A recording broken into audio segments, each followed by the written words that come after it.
दोस्तों over the time हमारे scooter में हैंडल वाइब्रेशन और लो पिकअप की प्रॉब्लम शुरू हो जाती है। इसका one of the major reason रहता है हमारे क्लच के वेरिएटर का डैमेज होना और उसके रोलर्स का डैमेज होना। तो आज की इस वीडियो में हम समझने वाले हैं किस तरीके से हम इस प्रॉब्लम को रिजॉल्व कर सकते हैं। अभी दोस्तों हमने ये सारे स्पेयर पार्ट्स यहाँ पर परचेज़ किए हैं। सबसे पहले हमने ये वेरिएटर परचेज़ किया है। इसका यहाँ पर आप मॉडल नंबर देख सकते हैं या पार्ट कोड देख सकते हैं। इसका प्राइस 385 रुपीज़ है। ये स्पेशली माइस्टर 2015 मॉडल में लगता है। तो आपको हमेशा मेक श्योर करना है कि आप राइट वेरिएटर परचेज़ करें, नहीं तो आपकी प्रॉब्लम रिजॉल्व नहीं होगी। इसके बाद हमने ये रोलर्स परचेज़ किए हैं। इसका भी आप पार्ट नंबर यहाँ पर नोट कर सकते हैं चाहे तो। और इसका प्राइस जो है 240 रुपीज़ है। यहाँ पर 12 ग्राम के रोलर होता है। पर वेट इसका पर रोलर का वेट जो है 12 ग्राम रहता है। ये भी माइस्टर 2015 मॉडल में लगता है। नेक्स्ट यहाँ पर हमने रैम प्लेट परचेज़ करी है और इसका भी आप पार्ट कोड यहाँ पर नोट कर सकते हैं चाहे तो। और इसका प्राइस जो है 102 रुपीज़ है। ये ओवर द टाइम जो रैम प्लेट है वो भी वियर आउट हो जाती है, तो इसको भी रिप्लेस करना काफ़ी ज़रूरी रहता है। और इसके बाद हमने एक बॉश परचेज़ किया है जिस पे कि हमारा वेरिएटर स्लाइड करता है। तो इसका भी आप पार्ट नंबर नोट कर सकते हैं और इसका प्राइस 105 रुपीज़ है। तो ये सारे पार्ट्स की हमें रिक्वायरमेंट रहेगी इस प्रॉब्लम को रिजॉल्व करने के लिए। तो आइए इन पार्ट्स को हम इंस्टॉल करते हैं और अपनी प्रॉब्लम को रिजॉल्व करते हैं। दोस्तों अभी हम अपने स्कूटर के पास आ गए हैं। तो सबसे पहले हमें क्लच कवर रिमूव करना होगा। तो क्लच कवर रिमूव करने के लिए ये सारे 8 मिलीमीटर के बोर्ड जो लगे हैं इनको आपको रिमूव करना होगा। तो वन बाय वन करके इन्हें रिमूव करते हैं।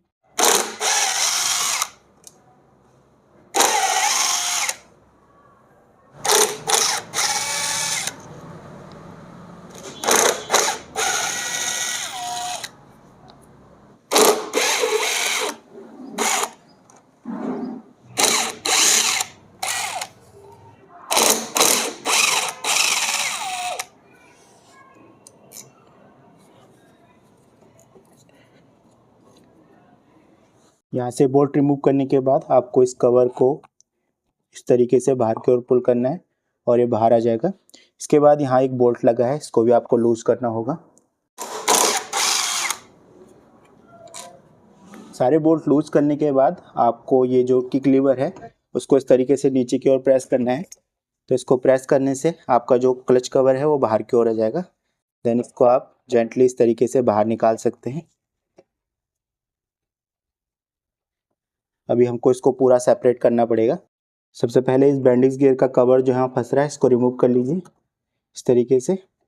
ना यहाँ पर जो क्लैंप स्क्रू लगा रहता है क्लच कवर के साथ उसको लूज करना होगा। देन क्लच कवर पूरा बाहर निकालेंगे। क्लैंप स्क्रू लगा है इसको आपको लूज करना है पूरा। तो इस तरीके से फिलिप्स टू स्क्रू ड्राइवर की मदद से इस क्लैंप स्क्रू को आप लूज कर लीजिए।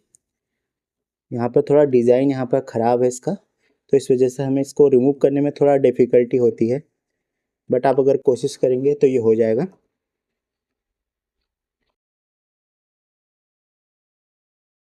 तो इस तरीके से स्क्रू रिमूव हो गया है। उस क्लैंप को इस तरीके से आप पूरा ही निकाल लीजिए ताकि ये पूरा कोई हिंडरेंस क्रिएट ना करे।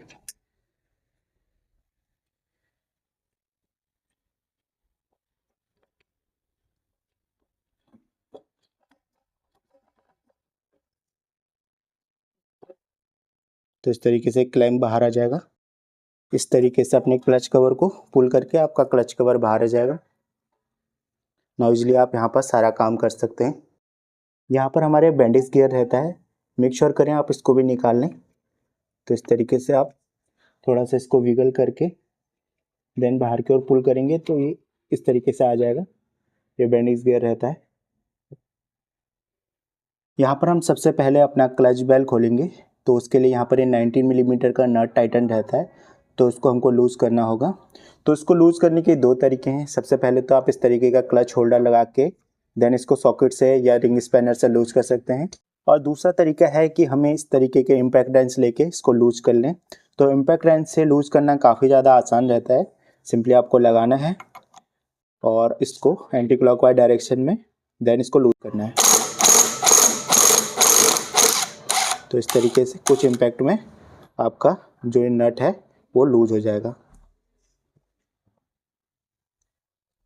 देन इस तरीके से क्लच बेल को होल्ड करते हुए इसको वॉशर के साथ बाहर की ओर स्लाइड कर लेना है और आपकी क्लच की बेल की असेंबली बाहर आ जाएगी। इसके बाद यहाँ पर हमारी क्लच शू की असेंबली है और क्लच पुली है, तो इसको इस तरीके से कंप्रेस करते हुए जब तक बेल्ट सबसे लोएस्ट पुली पे चले जाए, लोएस्ट डायमीटर पे पुली के, देन आप इस तरीके से इसको बाहर की ओर पुल कर सकते हैं, तो ये बाहर आ जाएगा। देन इसको आप इस तरीके से कंप्रेस करते हुए बेल्ट से सेपरेट कर लीजिए और आपकी क्लच शू की असेंबली भी बाहर आ जाएगी इस तरीके से। उसी तरीके से हमें अपने जो वेरिएटर की असेंबली है उसको भी लूज़ करना होगा। तो सबसे पहले यहाँ पर एक गियर लगा रहता है जो कि बेंडिक्स गियर की स्टार्टिंग में के लिए लगा रहता है। तो यहाँ पर 17 मिलीमीटर का नट टाइटन रहता है, तो इसको लूज़ करना होगा। तो इसको भी लूज़ करने के दो तरीके हैं। सबसे पहले तो आप इम्पैक्ट रेंच से कर सकते हैं और दूसरा है कि इसको किसी चीज़ से होल्डर से रोक के देन इसको लूज़ कर सकते हैं। तो मैंने अपनी पिछली वीडियोज़ में भी आपको बताया है कि किस तरीके से आप होल्डर लगा के इसको लूज़ कर सकते हैं। तो अभी इम्पैक्ट रेंच से हम इसे लूज़ कर देंगे। तो इम्पैक्ट रेंच से इसको लूज़ करना काफ़ी आसान हो जाता है। सिंपली आपको इम्पैक्ट रेंच लगाना है और एंटी क्लॉकवाइज डायरेक्शन में इसको लूज़ करना है।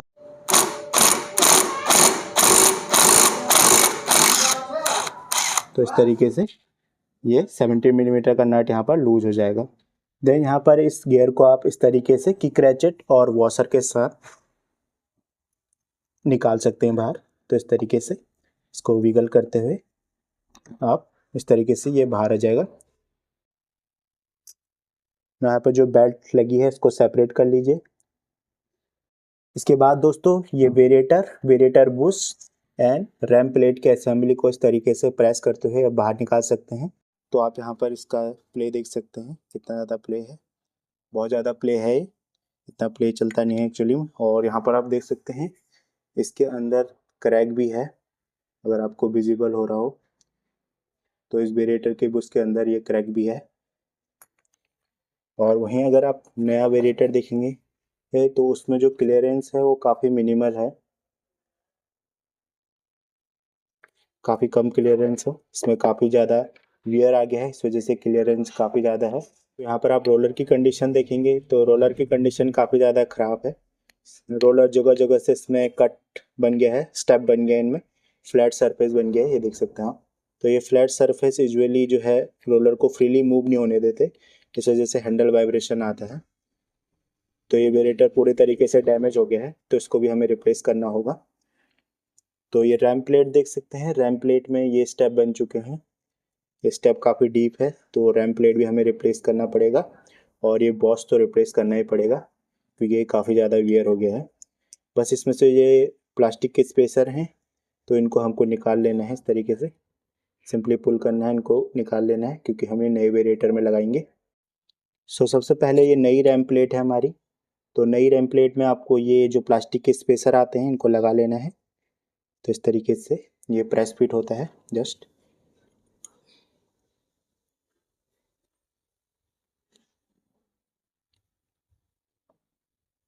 तो इस तरीके से ये लग जाएंगे तीनों स्पेसर। ना आपको अपना वेरिएटर लेना है नया वाला, और वेरिएटर में जो पिंक वाला साइड आता है रोलर्स में, नए रोलर्स में, वो जो है वेरिएटर एंटी क्लॉकवाइज डायरेक्शन में घूमता है, तो ये भी हमको जो है इसके डायरेक्शन और रोटेशन में रखना है, पिंक वाला साइड। तो 6 के 6 रोलर आपको डायरेक्शन ऑफ रोटेशन में रखना है वेरिएटर के।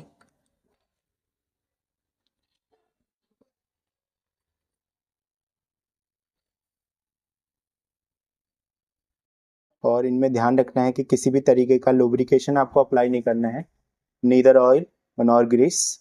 तो इसको एज इट इज़ रखना है, अदरवाइज यहाँ बहुत ज़्यादा डस्ट इकट्ठा हो जाता है जिससे कि रोलर जल्दी डैमेज हो जाते हैं और रोलर्स इजली फ्रीली जो है आगे पीछे मूव भी नहीं हो पाते हैं। तो इस बात को आपको ध्यान रखना है। ना आपको जो नया वाला रैम प्लेट है, ये हमारा नया रैम प्लेट है, इसको इसके ऊपर से इस तरीके से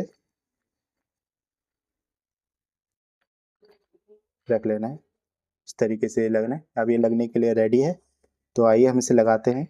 दोस्तों अभी हमने ये सारा क्लीन कर लिया है, यहाँ जितनी भी ड्राई डस्ट थी वो क्लीन कर ली है। इसके बाद सबसे पहले हम यहाँ पर लूप करेंगे थोड़ा सा, तो थोड़ा सा यहाँ पर आप मल्टीपर्पज़ ग्रीस अप्लाई कर सकते हैं इस पोर्शन पे, शाफ्ट पे। तो इस तरीके से इस पर थोड़ा मल्टीपर्पज़ ग्रीस अप्लाई कर लीजिए। उसके बाद अपनी वेरिएटर और बुश की असेंबली लीजिए और उसको यहाँ पर जेंटली प्लेस कीजिए, तो इस तरीके से रखते हुए, और इसको आप लगा लीजिए। तो इस तरीके से लग जाएगा।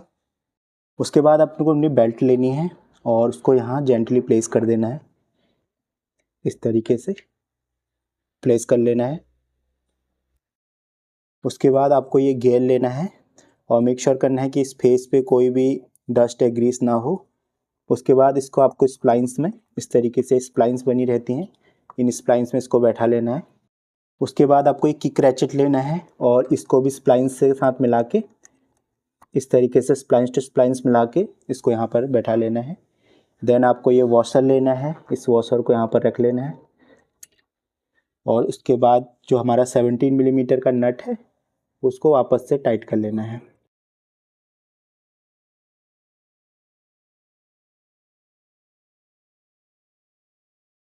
अभी मेरे पे कोई टॉर्क फिगर तो है नहीं, तो मैं आइडिया से जो है इम्पैक्ट रेंज से इसको टाइट कर लूँगा।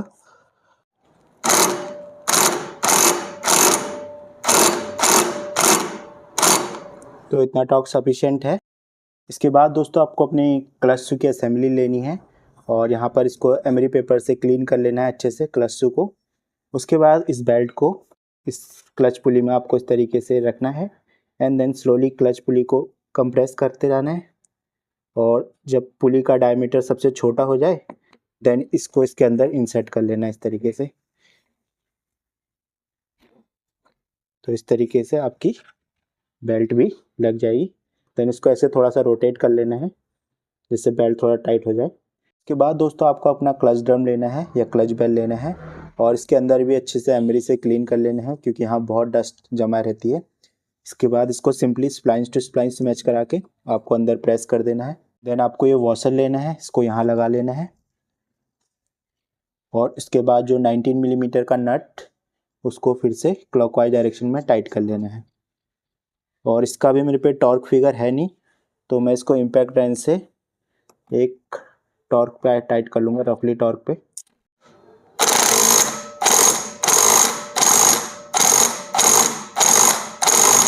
तो इतना टॉर्क सफिशिएंट है। इसके बाद दोस्तों आपको अपना बैंडेज गियर लेना है और उसको यहाँ जेंटली प्लेस कर देना है उस बुशिंग के अंदर। तो इस तरीके से लग जाएगा। इसके बाद दोस्तों आपको ये बैंडेज गियर का कवर लेना है और इसको इस तरीके से यहाँ पर प्लेस कर देना है। ना आपका जो क्लच कवर है उसको वापस से लगा लेना है। तो अभी हमने यहाँ पर एक क्लच कवर वापस से इंस्टॉल कर लिया है ना। हम एक बार इसको स्टार्ट करके देखते हैं। दोस्तों अभी मैं आपको एक बार अपना स्कूटर स्टार्ट करके दिखा देता हूँ। इसका एक्सेलरेशन जो है काफ़ी ज़्यादा स्मूथ हो गया है। पहले जो वाइब्रेशन आता था इनिशियल पिकअप लेते वक्त वो काफ़ी ज़्यादा था, लेकिन अब इसका जो एक्सेलरेशन है वो काफ़ी स्मूथ हो गया है।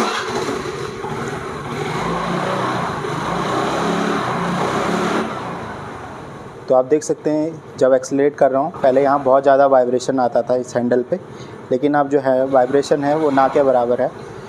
तो इस तरीके से आप भी अपने जो हैंडल वाइब्रेशन और लो पिकअप की प्रॉब्लम है उसको रिजॉल्व कर सकते हैं।